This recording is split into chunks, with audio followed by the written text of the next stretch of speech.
The phone transcripts from his conversation with a journalist said that he had called German Chancellor Angela Merkel an unbelievable lard. So it's coming back to bite him now. Well, this is the amazing thing, because ultimately they're going to fight World War III in Europe and around the world as part of the currency war. And we'll be talking about that with James Rickards after the break.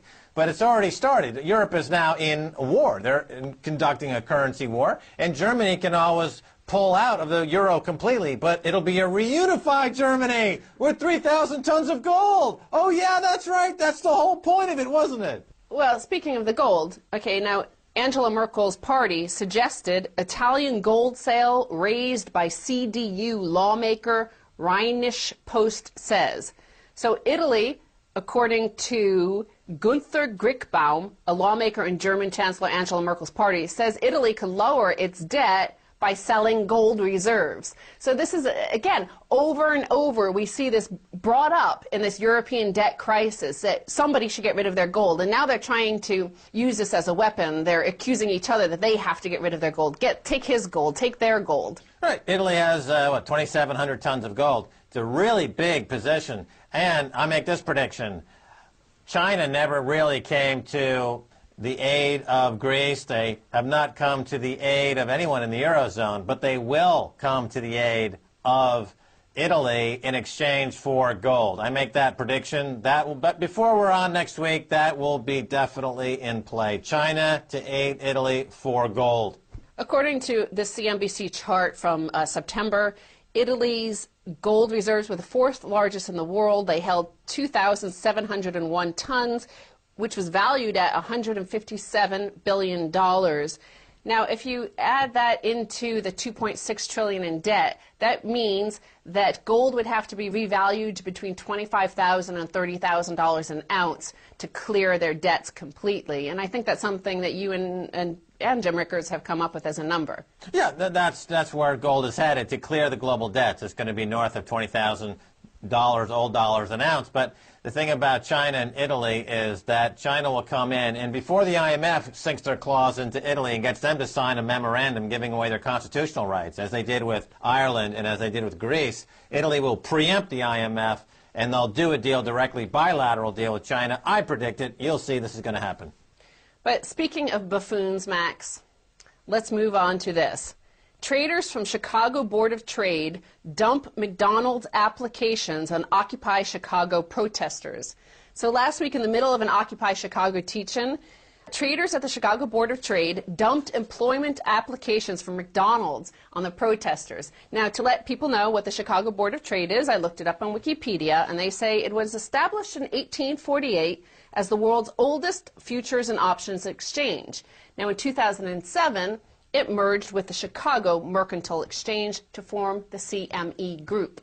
Yeah, and the CME Group is also the largest regulator of the futures markets in the U.S., but it's also the largest player in the futures markets in the U.S., and they fall under the heading of self-regulated body that conducts business according to the rules that they themselves regulating themselves. And what we know about the CME is that they've been caught now several times breaking the law. And the CBOE, the Chicago Board of Options Exchange, and the Chicago Board of Futures Exchange, they're at the heart of the fraudulent derivatives trading and at the fraudulent trading that goes on every single day, the law breaking that goes on. But the CME, for example, tell them more about this. It's really shocking. Well, we're going to move on to this headline. So they're saying to the protesters, get a job, but they can't even do their job. MF Global customers say money safeguards failed them. CME Group, the world's largest futures exchange, is responsible for auditing its clearing members, such as MF Global, under its authority as a self-regulating organization.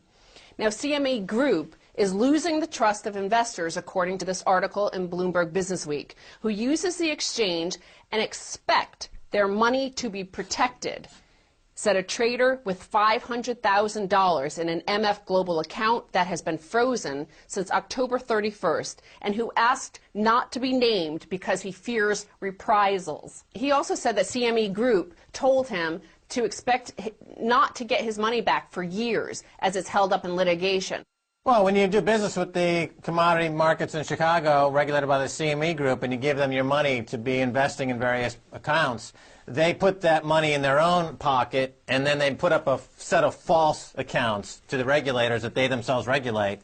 And that's how they base their quarterly performance numbers, and their filings is based on a completely fictitious reports. They falsify accounts. They commit massive fraud. They commit massive counterfeiting. This is the closest to a Marie Antoinette moment we've had, because it was the royal family of France that caused the country to be bankrupt at the time.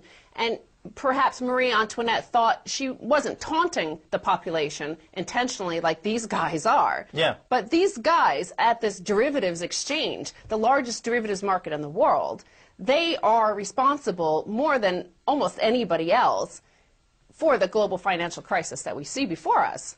Yeah, the only question is, where can I go to start an insurrection? So, I mean, is it Chicago? Is it Greece? I'm thinking Belfast, because, you know, they know what it takes to start an insurrection. And I'm getting a lot of requests to go up to Belfast to start a new country called the Independent Republic of Max Keiser.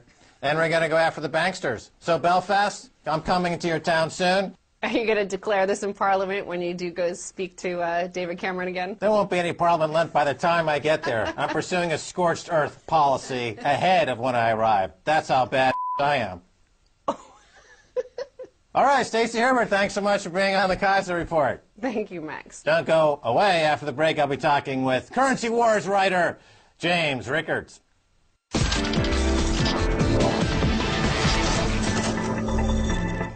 Hi, I'm Max Keiser. Welcome back to the Keiser Report. Don't walk, run to your nearest Kindle.